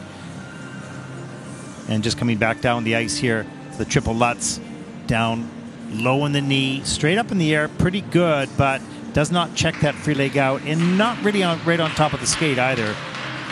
And we see the preparation for the double axel. So getting off the ice, the rotation position's kind of okay. Posture needs some work, obviously, and some refinement, you know, pointing the toes and things. But as you mentioned, Mark, just coming out of novice into junior, he doesn't look out of place at all in this competition. And just experience has been gained as we see an difficult exit in his final spin in a level 4, that flying sit spin. And, you know, though Norway as a skating nation has one of the most decorated figure skaters of all time in Sonja Hennie, it's not a skating nation that produces an abundance of competitors on the Junior Grand Prix. And so then, I keep saying it, but then being here, seeing the likes of Beck Stromer just before him, will be so motivational for him. Yeah, no question. That's the gain, is being surrounded by competitors younger than you or your age or a little older than you and getting to skate with them. Motivation and education. And you know, when he last competed in advanced novice, his short program had triple salchow. This time he's got increased difficulty with the flip. Obviously, he had a fall on it, step out, but he is mindful of what's necessary. No question. 43.45 for Daniel, and that puts him in 12th. High five in the kiss and cry. This skater and coach know where they are in the development model, and they'll take the lessons learned here, apply it probably even in the free program. I hope to see him a little bit later in the Junior Grand Prix. As we take a look at our next competitor in the men's short program, 18-year-old Arthur May from Germany, second Junior Grand Prix season, competing in both Riga and Gdansk last season. 56.45 personal best last year. We'll skate to the question of you by Prince.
Arthur Wolfgang May from Germany, the 18-year-old who doubles up as a voice actor, a successful voice actor in Germany, and lays down a clean skate. Not the greatest grade of execution of some of the elements, but the highlight for me, Ted, was hearing the passionate commitment from his coach as his teammates watch ringside. Good Just research. about hear his coach screaming. Good research, Inspector Hanratty. As we take a look at that first element, the triple Lutz, it hangs on to that. You're right, there's some quality items that need to be worked on, as with every skater. Here comes the triple flip. Looked pretty good in the air, but too far forward on the landing, so really couldn't carry momentum up into a good double toe loop. And then double axel a little bit later as well. Just squeaks that free leg back. So there's a GOE, minus GOE on some of these elements. Oh. Love that you caught that. That was such a good piece of transition. Yeah, thank you for that, Mark. I was on top of it. Well done. And then we look at the change combination spin at the end of the program. All 4 features accomplished, but a minus 0.15. So quality is the theme here for this young man. He's got some of the skills, but we've got 1, 2, 3, 4, 5 of the 7 elements in the minus grades for execution for the quality. So some work to do on that, polish that up, but certainly happy young man in the kiss and cry with this good experience. And it's mother and daughter coaching staff. Ria Schiffner, she competed for Germany at Junior World Championships in ice dance, and coach Manuela Machon, who was, I don't know now if it was Manuela or Ria, but somebody was encouraging him very vocally throughout it, and I love hearing that support from the coach. Yeah, that was great. And the score is 55.57 for Arthur.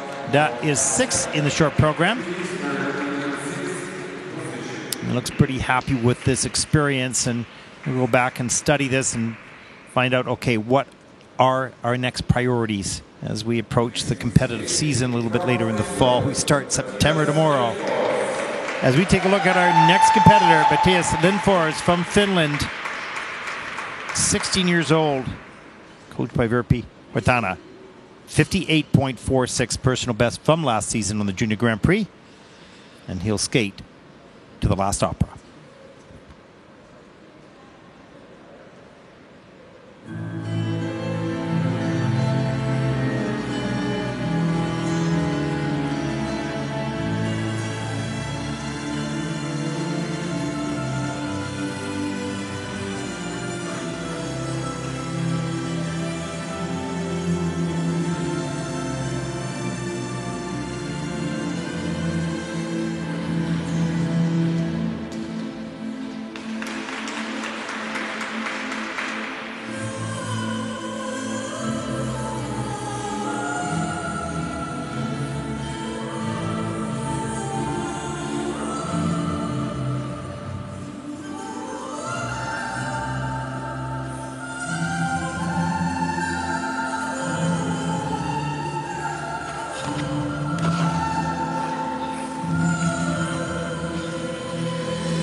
Just an incredible transition into the final spin, in and out of that Philippe Candeloro-esque, but traveling. It's rare to see something new, but that was certainly novel to me. This is one of the most innovative, creative young skaters I have seen on the Junior Grand Prix in 9 years. Now, there's all sorts of aspects that come into this, jumps and spins and all that kind of stuff, but this young man never stopped moving, never stopped choreography from the first moment, the first moves, until the end.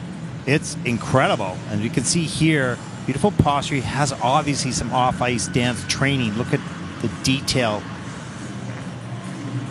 and the lift of the leg. Just in the opening of the program, here's the triple flip. Reload, takes his time, patience, and gets the free leg back. This is a problem. Look at all beautiful moves coming in into the triple lutz, but just pops this open to the double. And you can see his disappointment right there. Shouldn't show that. Need to keep going. But this is just beautiful, beautiful skating and wonderful choreography presented at a very high level. Really nice work all the way through. Look at that pick up the back of the Blippy Grace ice dance twizzle there. Yeah, in the counter, touching the blade in the counter.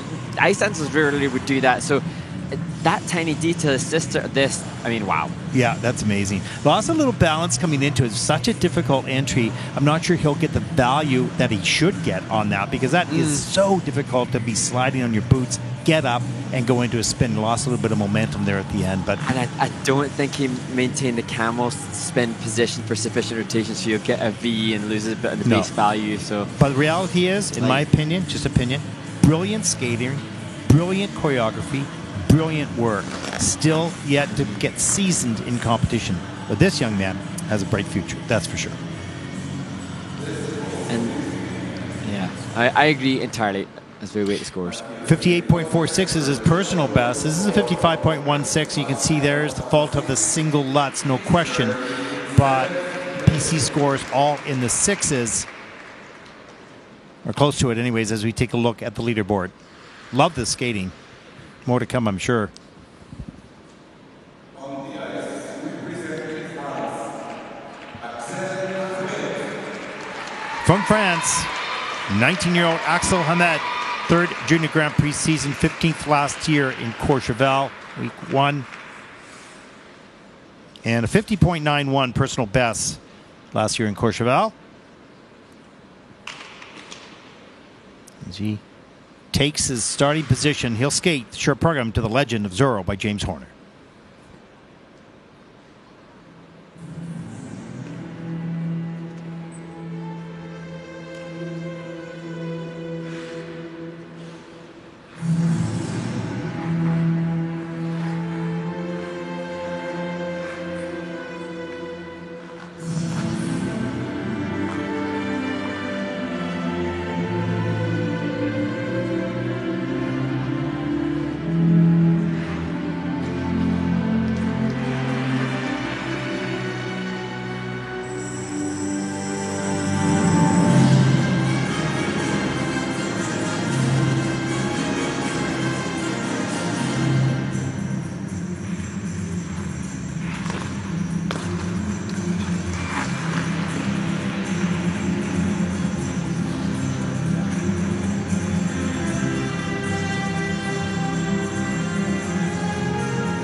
A total respect and admiration to Axel Ahmed from France, who committed to the very end in his presentation, despite the inevitable disappointment he'll be suffering from those opening 2 jumping passes with the falls. Yeah, you have to love that when a skater is committed from beginning to end to the performance, to the music, to the emotion and the passion of it all, even with the disappointment. Because there's conflicting emotions there. One is about the performance, but 2 is about, well, how did I do on my elements? And here he takes a fall on the loop. This has to be disappointing, but he's got to carry on into the performance. So next we come down the ice. We're going to take a look at this triple Lutz. It's under-rotated the judging system and takes another fall. So now this whole program in your own mind, here's the double axel, great distance on that, is like, oh my gosh, I'm not going to skate clean. But he did not let that affect his performance to the music and to the choreography, and great credits for him for that. Yeah, that may be a testament to his maturity. He's one of the skaters who did have a birthday after the 1st of July. He's 19 years old, one of the elder skaters in the event, and so perhaps tapping into that maturity and wisdom and being able to commit, knowing that mistakes in the technical element score can be minimized a little or damage limitation by pushing on the presentation component as well. Yeah, no question. I think I wrote down the word refinement, but I don't mean refinement only in the details of skating skills and positions and whatnot. I also just mean in the jumping, because jumping is very powerful, but sometimes you need more, how do I put that? You need more focus on the technique and the timing as opposed to the strength of the jump. And so some skaters are muscle jumpers because they have the power to get in the air, but they can't control it as well. And that's what it appeared to be a little bit in this case. But look at that performance right at the end. That is great. And he did say, Axel said that he was proud to represent France here, and that no matter the outcome here, no matter the scores, he's achieved that, represented his nation on the international stage. Absolutely. Let's take a look. 48.92 for Axel. That'll put him currently in 12th place. Credits to performance. No question about that as we look at the top 3. And Axel there in 12th place.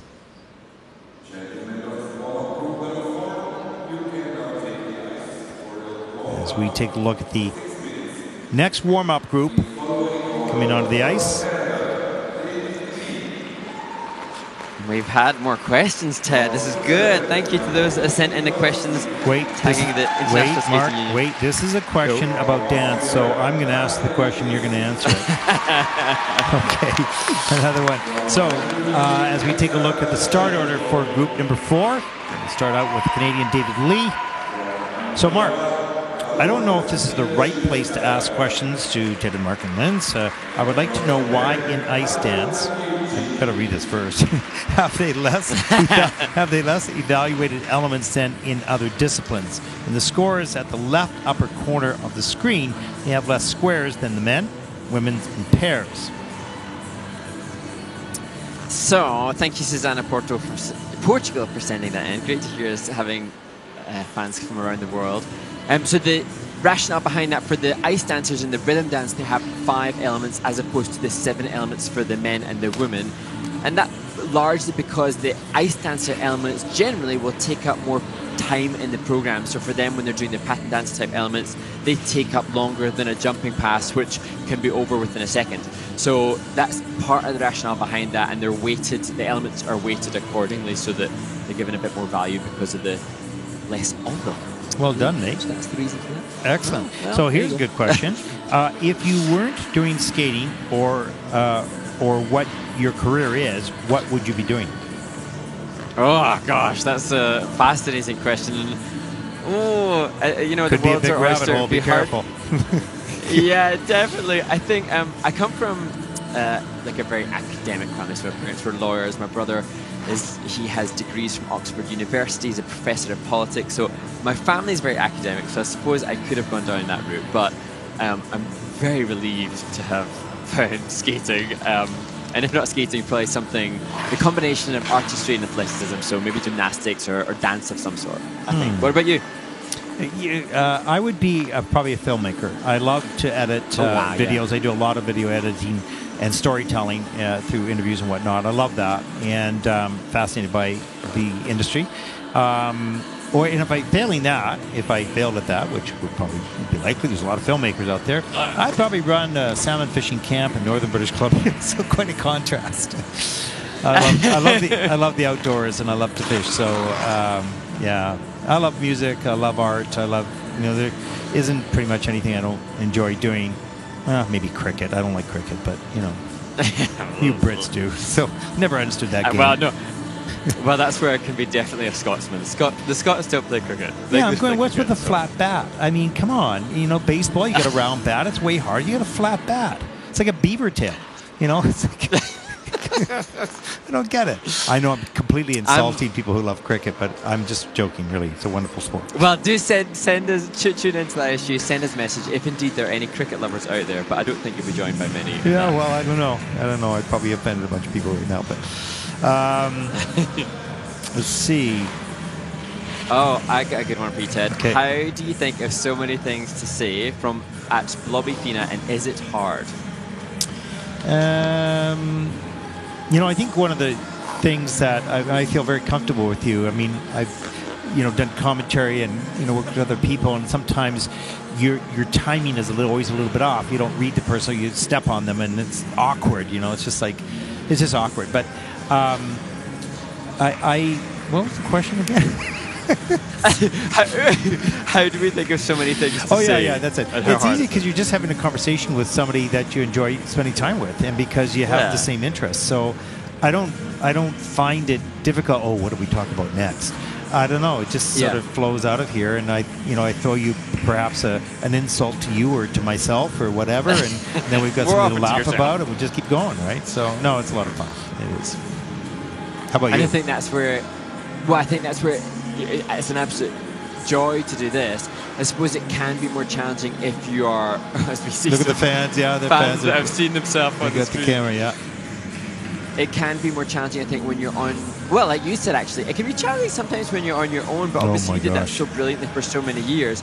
What can be more challenging is when you're, it's like anything, I suppose, in life. If you're working with somebody that you're niggling with. Now that outfit, I have to interrupt you. That's Brendan Jank from Canada. He's an ice dancer, and Andre, the team leader, bought this. It's kind of like a Superman suit or whatever, and you wear it. And amazing. Yeah, it's crazy stuff, And here we go with the competition of the cheerleaders there, Mark. It started. Yeah. North American cheer squad battle.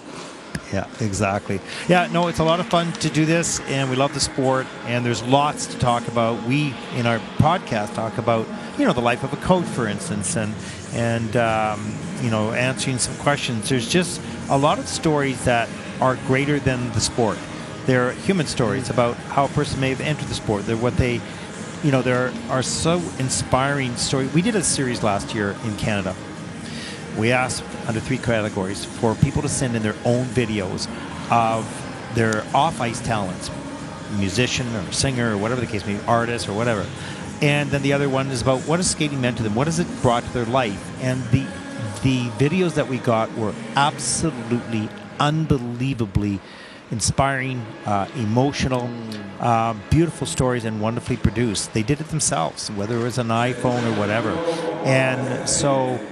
that's one of the things that I love is, we're talking, the platform is skating, but this is just life. These are people that are enjoying life through this sport. So we're lucky to do what we do, and we've babbled on here for 6 minutes, and now we can carry on into the competition here. Now. Yeah, absolutely.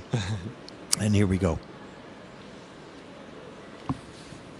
There is Andre, as I said, the team leader in the red coat. Eileen Murphy, the coach here for David Lee of Canada, 16 years old. He's coached by both Eileen and Keegan. Eileen is Keegan's mom out of the Connaught Skating Club. This is really a wonderful, emotional skater. A great projects the passion of performance. You'll skate to words, my love.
16-year-old David Lee from Canada with such an impressive emotional commitment and musicality throughout his short program, really demonstrating incredible maturity, and kudos to he and choreographer as well for that. Yeah, it's interesting, you know, when skaters discover their strengths, and David discovered performance early on in his career and really has worked at maturing that, if you will.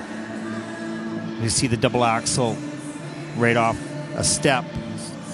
Choreography in the short program by Joey Russell. It's beautiful moves here. I just kept this going here. I wanted to see the patience of the choreography and the moves. So important, because you can have those moves, but you don't do them well. David does do them well. And he listens to the music, and he brings the emotion of the voice and the theme to his movement. As we take a look here at triple flip, let's watch the landing of the triple toe loop. And it is under-rotated in the judging system. That's okay. It's a mission accomplished sort of on that triple-triple combination. Here's the Lutz a little bit later in the program. Right out of some steps, straight up over the pick. Gets the free leg back in time, so saves that landing. Well done.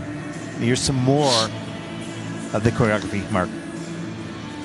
Yeah, and interesting, because for me, I would say definitely of the 3 component scores from the judges with the presentation, this would be pushing towards the 7s out of 10, towards a kind of senior commitment to the presentation.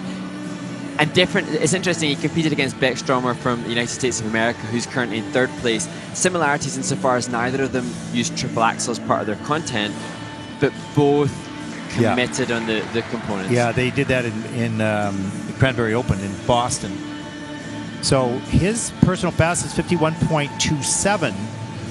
I think you'll see a much bigger score here. That was a beautiful performance. Really interesting, because that's his ISU PB. When he did the Cranberry Cup, which the ISU don't take as a PB, he had a 65. But it looks like he's demonstrating some real consistency, but maxing out at the axle. And I'm sure Eileen and Keegan, the coaches, will know that next stage is to increase the technical difficulty with the triple axle, which may or may not be in practice. Just a year ago, or a little bit more, this was just a young boy, and now he's a young man, and he's matured in his performance and in his approach as well. And that maturity has taken him a long ways in the scores. So let's take a look. Short program scores. David Lee from Canada, 65.11. They look pretty happy with that score. Big smile. Well deserved.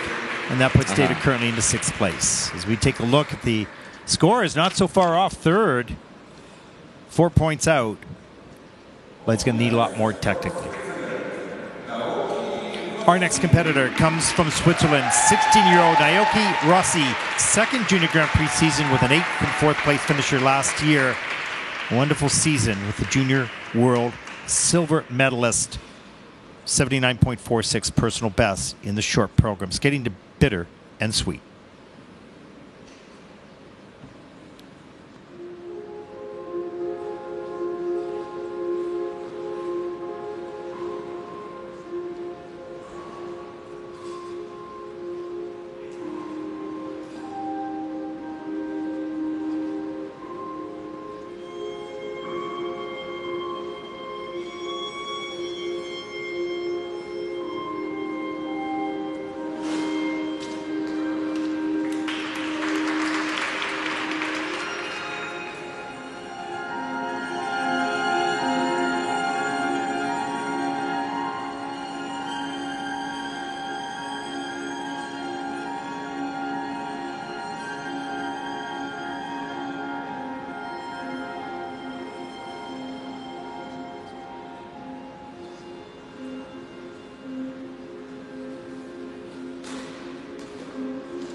The reigning silver medalist from the World Junior Championships, Naoki Rossi, struggling here, but you'll see, or may have just seen, a step sequence level 4 awarded to this skater with a very positive creative execution, and that's not easy to come by, and that's a testament to the quality that he has, just not, unfortunately, today on the jumping passes.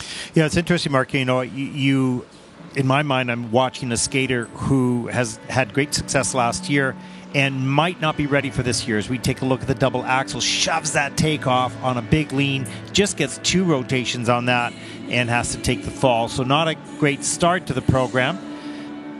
And he's a beautiful skater. You can tell. Here's the triple flip, hands above the head, no problem. Gets the free leg back into the triple toe loop, but again, the position in the air was way off. Really slow with the free leg as well. Didn't stabilize the landing. The triple Lutz a little bit later. He's too far forward, but sort of hangs on. So it looks like it's a really early in the season. When sometimes you've had a great season the year before, you're not prepared to get into the next season early. This is early for this young skater, and he looks maybe not trained to the same level as he was at the end of the last season, and you know, just had some problems here tonight. And last season, when he won that medal at Junior World Championships, he explained the injury had kept him off the ice for months, so he never expected a medal at Junior Worlds. And the emotional roller coaster that he's had as we see this incredible position and finish in the combination spin. And now, again, the start of a new season with a whole set of different expectations. Coming into last year, had the injury, no expectations. Now the burden of being the World Junior Silver Medal is a different thing to adjust to. But like you say, he'll carry that on in his experience. You can't explain to a young skater that having a great successful season is wonderful, but it's also, I don't want to say a curse, but it's also a challenge the next season, because you think, okay, I did that. I felt quite easy. I was in control. And you think you'll just carry on like that.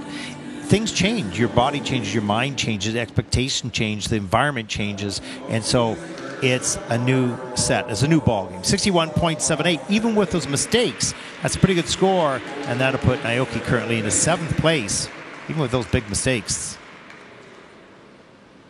Yeah, not happy. That's okay. He'll get back on the horse, and he'll improve that probably in the free program and certainly throughout the rest of the season. Our next competitor comes from Austria, 14-year-old Daniel Rulz, second Junior Grand Prix season, 40.62 personal best. That was last year, of course. Skating here in front of a hometown audience. Junior Grand Prix, number 2.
Wow, that was an amazing transition to finish the program for Daniel Ruiz from Austria. And yeah, you know, Mark, yesterday when I watched the practice sessions, I found these little nuggets of brilliance and genius, innovative moves, not just in this young man, but a number of the skaters. I thought they use a lot of sliding moves, and you know, that adds sort of a new dimension to creativity.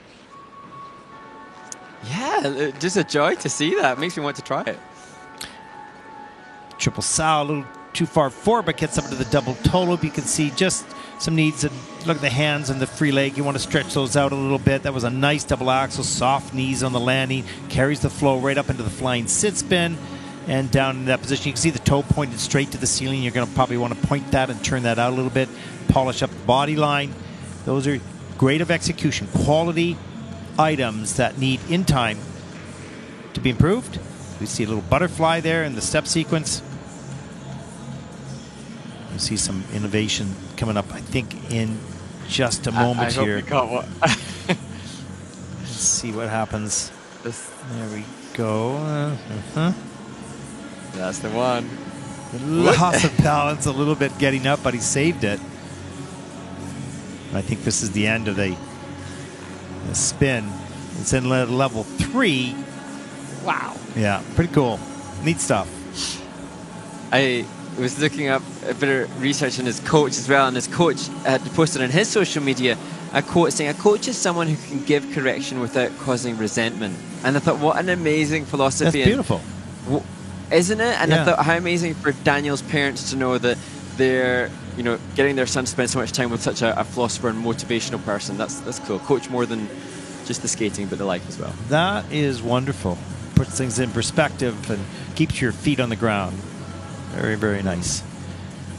That was great. That was good. You know, lots of things to polish up, but boy, innovative and creative and explorative.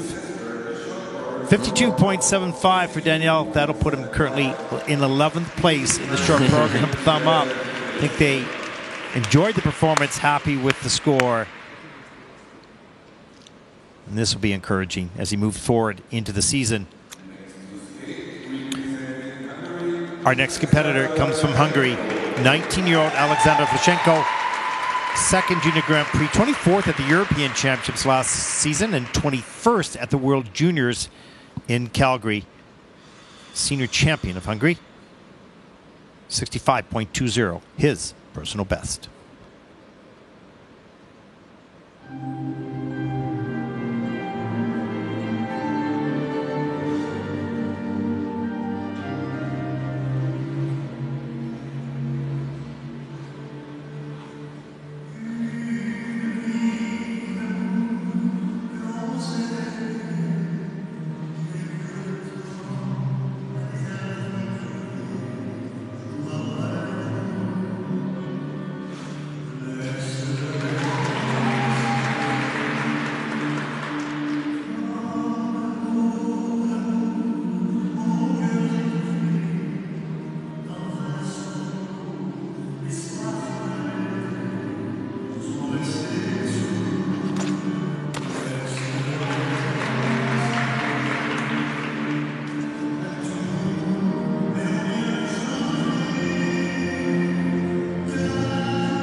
Mark, I have to tell you that, and this is just being really honest, as I watched the practice sessions, I have to say that I wasn't so caught or impressed by this young man. Didn't see enough, obviously.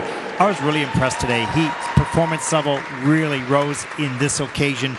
Julia Gore-Sebastian's done a wonderful job. He had a great technical skate as well. Yeah, absolutely. And a couple of the aspects, the triple flip, landing on music as he's greeted by Julia off the ice, that was perfect. And I mean, a triple Lutz to die for, but no surprise with quotes like that. No question. Triple axel right on top. Beautiful flow on the landing. So that was a great start to the program. Here's the triple Lutz, as you mentioned. Julia had the best triple Lutz in the business at that time. Ever. Look at that. Fabulous. Riding that edge, patient with the landing position. As we take a look at the triple flip, reloads, patient, pushes up higher, and all the way around. Nice and clean in the judging system. Wow. I glad you caught that left back outside twizzle that was on the back of, I think, one of the clusters, one of the features within the step sequence, and he demonstrated real control, as we see there, the change of edge into the bracket, trying to amass enough callable clean steps for a higher level. Step sequence coming in at level 3, which is respectable. I was reading your mind. You wanted those twizzles in there, being a nice dancer. No, it's just pure luck I got it. But anyway, great performance here by Alexander Vlasenko from Hungary. Wow.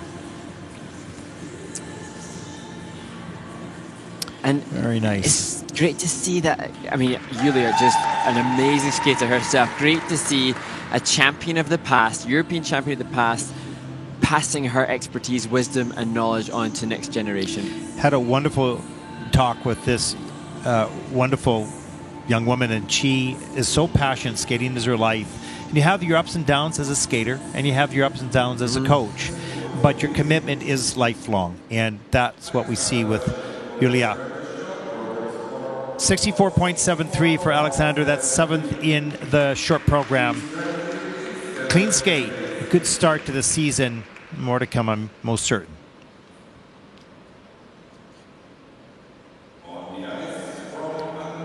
Our next competitor comes from Andorra. 15-year-old Raul Garcia Shabinskaya.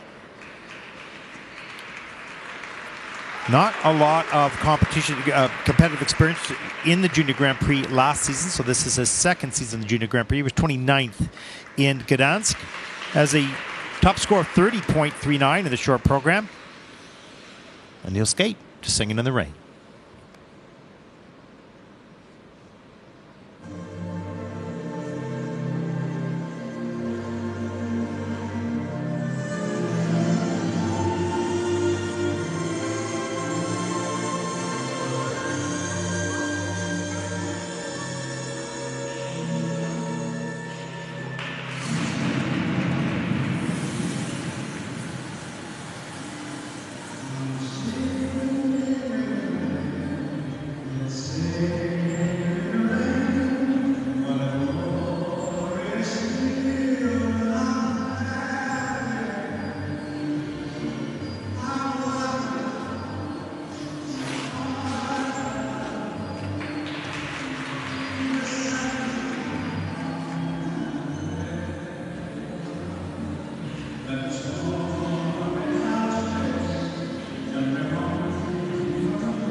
Nice crossfoot spin as the feature to close the short program for Raul Garcia Shibinskaya. And to me, Ted, that was a delightful example of somebody that skated at their absolute personal best and managed to maintain some thematic stylization throughout.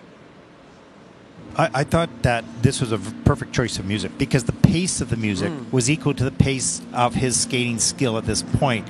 He skated really well throughout this program, really probably a personal best for him at the moment. I don't know. Yeah. Here's the triple Saka, good speed coming in, straight in the air, all the way around, up into the double toe loop, nicely done.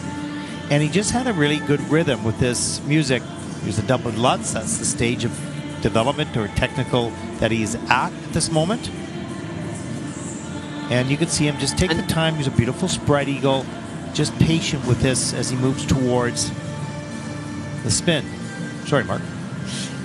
Well, I was just going to say, it's typical when you take a classic like Singing in the Rain, and the die-hard skating fans will have seen that performed and done so brilliantly by the likes of Kurt Browning.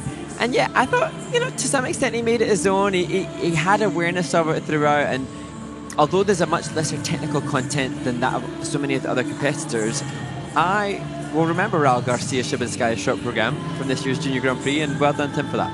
Because he set the tempo by making sure he didn't try something that he wasn't ready for. The music was perfectly paced. I think he did a great job with this, and you'll see him obviously make it more difficult in time, but a good fit and a good performance here, week number 2 of the Junior Grand Prix. And if we go season on season, from last year's Junior Grand Prix, the Baltic Cup in Gdansk, he had 30 in the short program, and from what we can see on the screen, it looks like he's going to add 50% more to that again and some. So yeah, great improvement. And here are the scores for Raul Garcia Shibinskaya from Andorra, 46.61. That's a good score. That's a good 16 points above his personal best, and that'll put him currently in the 18th place. They're pretty happy with that. Our next competitor comes from Japan. Haru Kakuchi, 17 years old, second Junior Grand Prix season, 8th last year in Austria, 6th in the junior, 18th in the senior Japanese national championships, 64.58. And he's skating the short to Caruso.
17-year-old Haru Takeuchi from Japan closes the men's short program, and despite the passionate expression to Caruso, nice to see him step out of that with a big beaming smile following that skate. Yeah, he quickly reacted right at the very after the very last note. He seemed pretty happy with that performance. And skating last, and it's interesting. We're not seeing necessarily the big, huge, difficult elements in some of these skaters, but we're seeing some quality, as we saw a nice double axel, good flow on that landing edge. And here's a look at the triple Lutz. Let's slow this right down here. Nice and straight in the air, right on top on the landing. And here is the triple flip, triple toe combination. Perfectly straight in the air. Not a huge amount of air time, but straight, strong back. Just very strong body core to give a good landing position. There's the flying sit spin. Sorry, Mark, go ahead. So choosing to, it appears that you've seen the practices, Ted, I haven't. It appears that triple axel isn't comfortably in his repertoire enough to use it in the program, but putting the triple flip, triple toe in the second half of the program, the biggest weighted element, to get that extra 10% boost in value, knowing that he needs to do that if he's going to be competitive with the skaters that have the axle. Yeah, for sure. And this young man at this point doesn't lift that high in the air on any of the jumps, so there's not a lot of room to work that triple axle yet. I mean, he'll have to be quicker because he doesn't have as much time in the air. But hey, listen, these Japanese skaters have their different pathways to ending up on top. They all eventually do. So we'll see this young man adapt and adjust and continue to rise. As we take a look at the short program scores for Haru, 69.39, and they are really excited about that score. That's quality. That's GOE. And that'll put him currently into 4th place overall as we take a look in a moment at the final standings of the men's short program. Pretty good event, eh, Mark? That might be the best reaction. Yeah, that might be the best reaction. I love kiss and cry reactions. That might be the best one, save for the end for Haru. As we take a look at the results, here it is. Adam Hagara, 74.01. Jim Kim from Korea, 73.45. And Beck Stromer, 69.48. Your top 3 as we look at the rest of the field. And we've seen some pretty consistent skating throughout this event. Mark? Yeah, lots of clean skates, lots of personal bests, and, you know, total respect, because this is still very early relatively in a season that will culminate in the World Championships next March. So giving clean skates at this point in the season, really impressive. So well done to the skaters, the coaches, and the teams behind them. Yeah, and that concludes our coverage of the men's short program. Up next at 14:35 local time here in Linz will be the pair short program, the debut of pairs on the Junior Grand Prix this season. Make sure you join us for that. For all of us here at the IESU, for Mark Hanratty, I'm Ted Barton. Thank you for watching. We'll be back with a pair short in just a little while.